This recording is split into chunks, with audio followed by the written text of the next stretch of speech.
Obviously, this isn't your first rodeo, so you've had a million fight weeks, but I feel like it's a little different when you're preparing to fight someone like Jose Aldo. So I guess what was, the emotions when his name was the one that either came across your desk or you got the phone call that you're going to fight arguably the greatest featherweight ever? Yeah, it was cool. I was in California. My teammate Nasrat Hakparas was getting ready for a fight. So I went out there because I was one of his sparring partners to imitate Rebovic's. So I was actually I got the night off, and I was driving from, I think we were in Laguna Beach or something, and we're driving from there to watch the Lakers game. And I was with Enrico Kill, who's like a world champion kickboxer. And as we were driving to the game, it's a 2-hour drive. So as we were driving to the game, my brother texts me, he's like, oh, we just got the Aldo name. I'm going to watch tape. Let's talk about it in the morning. Enjoy your night off. So I was like, oh, man, Enrico, I got Jose Aldo. He's like, bro, that's amazing. I'm so proud of you. You should do it. You have to take this fight. There's no losing. All you got to go out there is do your best. And whether you win or lose, people are going to respect you because you fought a legend, And he kind of took the pressure off. As soon as I got the text, he kind of like relieved everything from me. And I was like, you're right, man. I'm like, who's to say I can't win? And all I got to go out there is do my best. That's easy.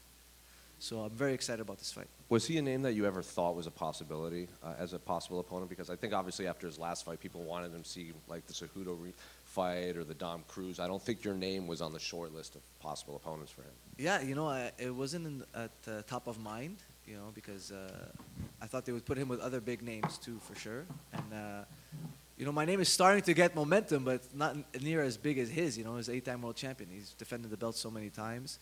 But it's a nice surprise, and I feel like I earned it with my win streak. And UFC,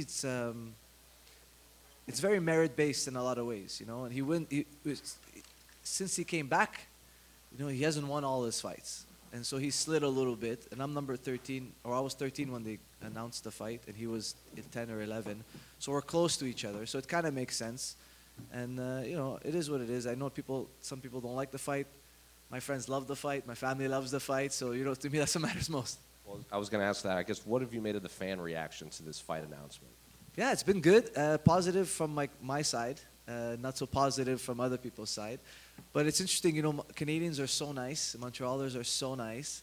That the one thing that was odd for me for this fight was when people would come up to me, they'd be like, okay, we're cheering for you, but we still love Aldo, so don't hurt him too much. Okay, beat him, but don't hurt him. Please, please. And I was like, what are you guys talking about? The guy's coming to rip my face off, he wants to make 2 checks. I got to make 2 checks too, So it was awkward. But there was a funny story with my daughters. During fight camp, I took them out to like this place where you paint ceramics, like ceramic cafe style. And my daughter was like, so people are happy for you, they're cheering for you, they love you. I'm like, well, this time around, this guy is a pretty big star. And she's like, really? They love him more than you? I'm like, I know. Can you believe it? Can you believe it? So yeah, it's just interesting.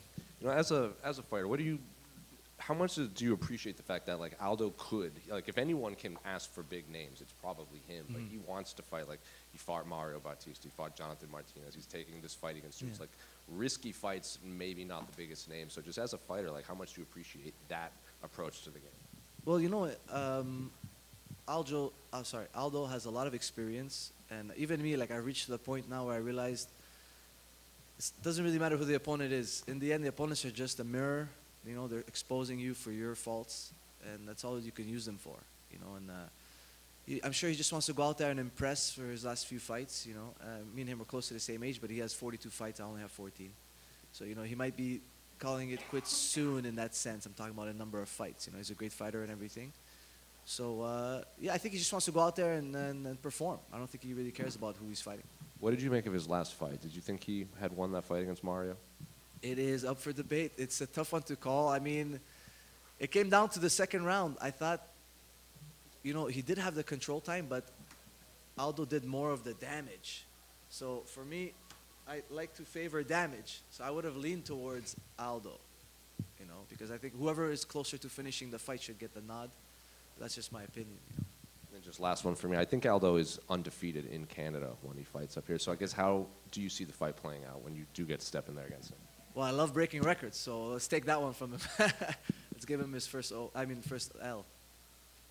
you. Ivan, right here to your right. This isn't your first main card, but it is your first pay-per-view main card. So what does it feel like to kind of check that off your list? It's cool, but you know, it doesn't change anything. I gotta fight the guy. You know, it's just me and him in there, and where we are on the card never really affected me. And then the last time the UFC was in Montreal, you weren't in the UFC yet. I think you were about 3 years into your pro fighting career, but obviously you've been around the sport, your brother with TriStar, everything else. I mean, do you have any memories of the last time they were here? No, the last time they were here, I don't even think I went to the event. I think the last one they were here was supposed to be John Jones. Then it got canceled, I think, and then it was Demetrius Johnson. Yeah, and for some reason I didn't come to that event. I think I had either a smaller show out of town or something else. I couldn't make it. But so the last one I experienced was the GSP fight, and that was incredible. You know, it was great. The atmosphere was amazing. I got to be backstage with him. I didn't walk him out or anything, but I was backstage with the team, and it was incredible to see my mentor, achieve greatness again. And then last one for me, it's kind of a crazy world right now, and Canada's in a weird spot. So just what does it mean to you to be able to represent both the country and Quebec on a big platform like this?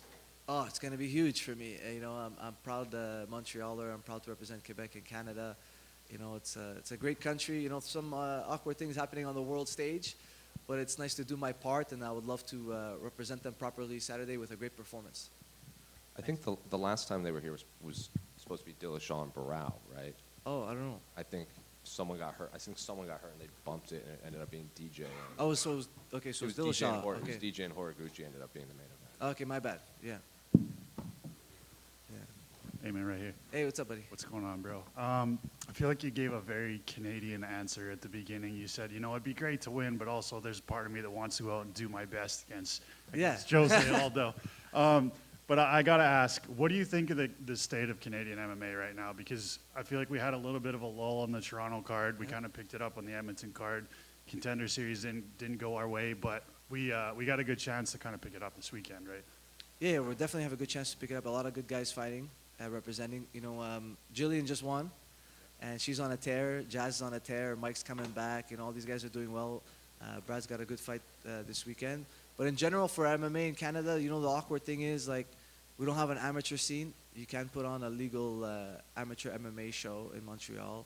So it would be nice to just have some regulation and guidance so we can prepare the younger generation. You know, one of the things, like, for TriStar guys, a lot of times, by the time we get to the UFC, we're a little bit on the older side, and it's because it's so hard to develop the future guys because there are no shows to put them on, and you can only fight on the res. You know, you can only fight on these, you know, backdoor shows, or you got to get them to travel to the States, and not, you know, a lot of people in the States don't want to fly out or pay for hotels for amateur fighters, right? So it's hard for us to gain that experience. And when it comes to the local MMA scene, now we're starting to get a few more shows like Samurai, BTC, Unified, BFL in Vancouver. And we, you know, as Canadians, we need to go out there and support those shows. I know there's a show this Friday at Samurai. You can also watch it on Fight Pass. But if you're in Montreal and you can buy tickets, you know, it'd be nice to support so that these guys could make it to the UFC one day. And then as far as your career going forward, we've heard guys like Corey Sandhagen be like, hey, man, you know, I'm not real big on social media, but I've kind of got to put an effort out there to, you know, maybe get more fans behind me and push myself that way. So as your career progresses, like, are you going to be more active on social media, or do you think that winning is going to be enough? Well, definitely, my brother wants me to just win. Just do the winning. Don't worry about the social media, for sure. So I started hiring some of my friends who do that kind of thing. So they're starting to produce more reels for me and more YouTube videos. I'm just trying to pump it out, but I'm trying to, like, not make it my focus and try to build a team for that instead. So, like, I can have them film me, and then they deal with all of the editing. I tried doing the editing. It takes too many hours, and, you know, my hat's off to the editors. It's very complicated, and it's not simple to do what they do to make videos look good. So I really appreciate my guys and appreciate them doing the work, because it's very, very time-consuming if you don't know what you're doing. And I know you do a bit of the commentary thing and do the broadcasting. So is that something you're already going to be comfortable with when the camera's around, you know, more often? Yeah. I love it. I saw Pat Cote doing the Sportsnet. I told him, don't steal my job, brother, because, you know, you can stick to the French side. You know what I mean? But we're just joking around. But yeah, I love that. I love that opportunity for me. I'm gonna do it in between the fights whenever I can, whenever it's easy, and hopefully, you know, I'm just trying to set up my retirement career. You know, I'm always trying to plan 10 years ahead.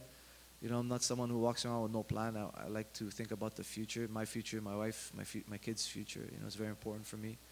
So same thing with fighting. You know, you have to have a strategy for fighting, and then you have to have the tactics to implement the strategy.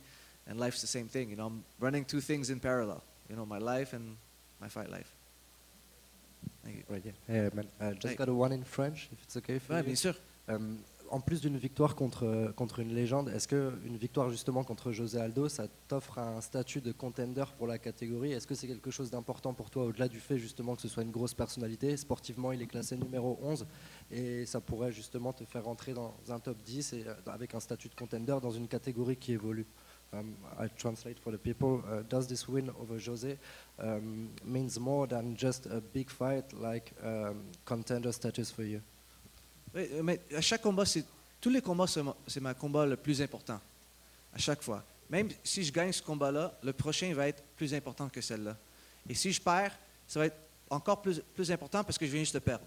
Donc, tu sais, ça ne change jamais pour nous. Et à chaque fois, on vient pour nous donner comme notre meilleur effort. Et pour ces 10 dernières semaines, je m'ai tout donné dans le camp d'entraînement.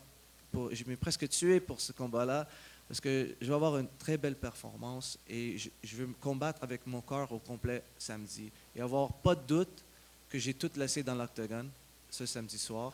Et oui, en battant Jose Aldo, ce serait magnifique pour ma carrière. Même juste comme Montréalais, de le faire ici à Montréal, je souhaite que les partisans vont m'aimer encore plus. Mais aussi, ça va peut-être me pousser dans le top 10, dans les classements.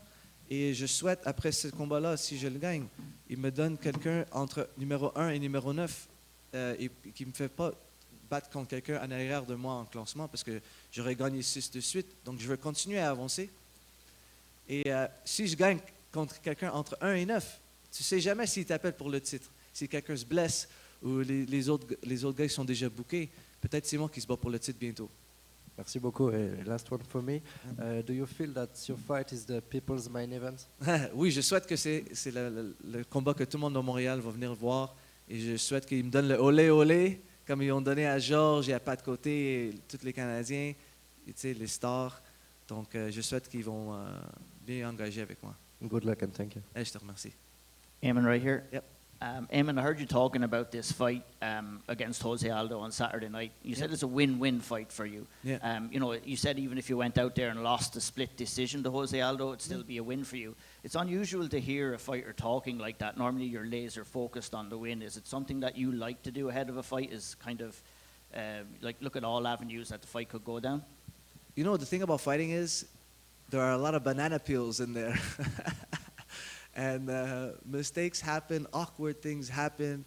You know, one of the listen, I'm not taking away anything from anybody. You know, it takes both guys to make one guy has to make a mistake and one guy has to capitalize. But that fight with Paddy Pimblett and Bobby Green, I thought it was awkward because, you know, it was one mistake that he falls into a submission and he gets finished in one round. I did not expect in 10 fights it would ever look like that, and it's just something that happens, and so I don't want to get too hung up if something so low probability occurs. It's not going to crush me mentally and I can just get back on the horse and fight again as soon as possible. I've come to the point where I want to fight often and I want to perform every time, and I've come to the realization that UFC rewards performance, not necessarily only winning. You see guys who lose and they get a chance to fight again, and then when they win, everyone forgets about the loss. They only really care about your last fight. So I've been working with my mindset coach, and all we've been doing is if we give our best effort, number one, the fans are going to love you. And number two, the UFC is going to love you. You got to go out there and just do it, man. Just live that life and be about the game, and then you're going to earn that respect.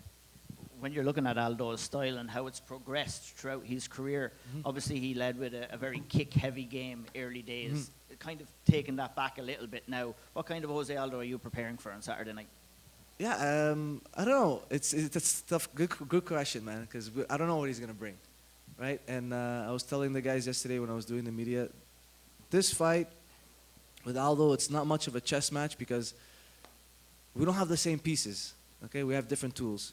So I felt like it's more like a card game. I got my deck of cards, he's got his deck of cards. I have my strategy. So I'm going to start with 5 cards in my hand.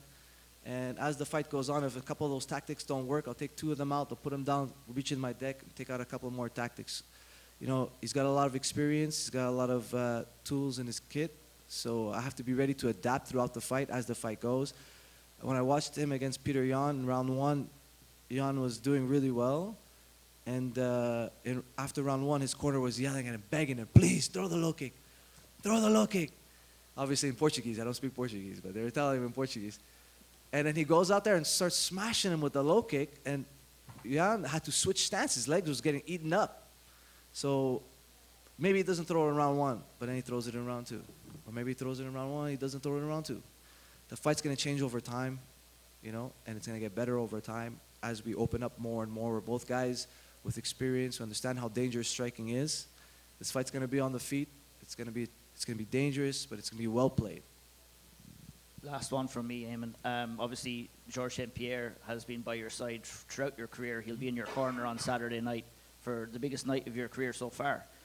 What's it like having his guidance, and has he been telling you anything ahead of this fight, you know, with the magnitude of it? Yeah, well, he just told me not to over-respect him. You know, he said he did that mistake against Matt Hughes the first time around. And a lot of guys, they do it when they fight legends, so make sure not to over-respect him. He's just another guy, nothing special, you know. I mean, not to disrespect his career. I just mean like he's a human being is what I mean, you know. And then George is great. He's a mensch, you know. So when I asked him to corner me, he's like, yes, okay, I'll corner you. He's like, I have to do a lot of work promoting the event and blah, blah, blah. He's like, when one of my sponsors call me, I'll call you. I said, okay. So then he calls me a few weeks ago. He's like, look, my sponsors need me on this day, this day, this day. What times do you need me? I won't do whatever events where you need me to be there for, you know, which day. So I told him, don't worry, I got Frost and Neil. They're going to take care of everything. Just make sure you're there Saturday night. He's like, are you sure you don't need me during the week? I'm like, don't worry about it. You go make as much money as possible. I'll see you Saturday at 7, okay? Get ready for 7. He's like, okay, I'll be there. I said, perfect. Thank you, Aiemann. Thank you. Aiemann, si ce Yeah. serait correct, j'aimerais te poser quelques questions en français. Oui, bien sûr. I can translate also. Juste pour revenir à cette semaine, là, tu sens-tu le buzz à Montréal pour le gala de cette semaine? T'as-tu vécu des petites choses dans les derniers jours qui te font croire qu'il y a de la fébrilité? Just asking him, you know, if he's feeling the vibe here in Montreal for the Oui, bien fight. sûr. Les gens ils commencent à savoir qu'on se bat ici à Montréal. L'UFC, elle est là. On est allé au restaurant un couple de fois dimanche et lundi. C'était une drôle chose pour moi parce que les serveurs et les serveuses, ils pensaient que mon coach Neil était le combattant parce que lui, il a les braids, il a les oreilles comme toutes gonflées à cause de la lutte. Puis moi, j'ai rien. Je suis un gars beau, je suis un gars handsome, tu sais. C'est dur à savoir que je fais des combats. Je me fais pas frapper très souvent. Donc, c'était des drôles événements. Ben, c'est quoi? Mais tu le sens dans la rue, dans la vibe là, autour. Oh, ouais, on le voit. Il y a des gars en avant de l'hôtel qui demandent pour des autographes et des affaires comme ça. Donc, ouais, ça commence. Si je pourrais avoir peut-être la réponse que tu as donnée pour Georges Saint-Pierre dans ton coin, just asking him about having George in his corner in French. Ouais, c'est hâte d'avoir Georges. Tu sais, je connais Georges depuis que j'ai 16 ans, puis on s'entraîne ensemble très souvent. Et c'est un gars qui me donne de confiance parce qu'il croit en moi, il croit dans mes habilités. Et aussi pour ce samedi, quand je l'ai demandé pour venir dans mon coin, il me dit oui, bien sûr. Mais il m'avait dit qu'il y avait beaucoup de commanditaires. Il allait faire des promos pour l'UFC 315 à Montréal. Il y avait beaucoup d'événements. Mais il veut m'appeler avant qu'il schedule quelque chose. Puis ça fait une couple de semaines, mais il m'a appelé. Il dit, écoute, quelle journée tu as besoin, à quelle heure? Parce que je dois faire ça cette journée-là. J'ai dit, écoute, fais le plus d'argent que tu peux. Samedi soir, à 7 heures, il faut que tu sois prêt pour sortir avec moi. Il dit, oui, je suis là. Très cool. Je te demanderais aussi, qu'est-ce que tu penses du combat principal de la soirée? Oh, j'adore ce combat-là. Comment tu penses que ça va aller? Ouais, Parle-moi un peu, just asking him about the main event. Oui, c'est un combat magnifique. On est très chanceux d'avoir ce combat-là à Montréal. Je sais peut-être que les Montréalais ne connaissent pas les noms nécessairement de Belal Mohamed et de Jacques. Mais c'est deux gars qui sont très compétents dans le striking, en lutte, en jiu-jitsu. Ce sont des gars qui amènent de l'action. Je pense que Jacques il a gagné comme 7 ou 8 ou 10 combats de suite. C'est un gars qui frappe très fort et est très, très bon en jiu-jitsu. Puis Belal Mohamed, c'est le champion du monde. Beaucoup de personnes pensent qu'il peut casser les records de Georges. Donc, si vous avez aimé Georges, vous avez adoré Belal. Dernière question. Ce building-là a été extrêmement bruyant dans les dernières semaines pour des matchs de hockey, mais c'est pas grave. Est-ce que tu te l'imagines un peu? Can you already picture what it's going to be like, the noise and everything, especially when you're walking up? Oui, quand Georges se battait, le Centre Bell, c'était le plus Bruyant. bruyant aréna que j'ai jamais été dedans. Donc, je souhaite en sortant avec Georges que le monde va me supporter comme ça aussi. Et j'ai hâte d'entendre vos encouragements. Merci beaucoup. Merci à vous. Guys, thank you so much.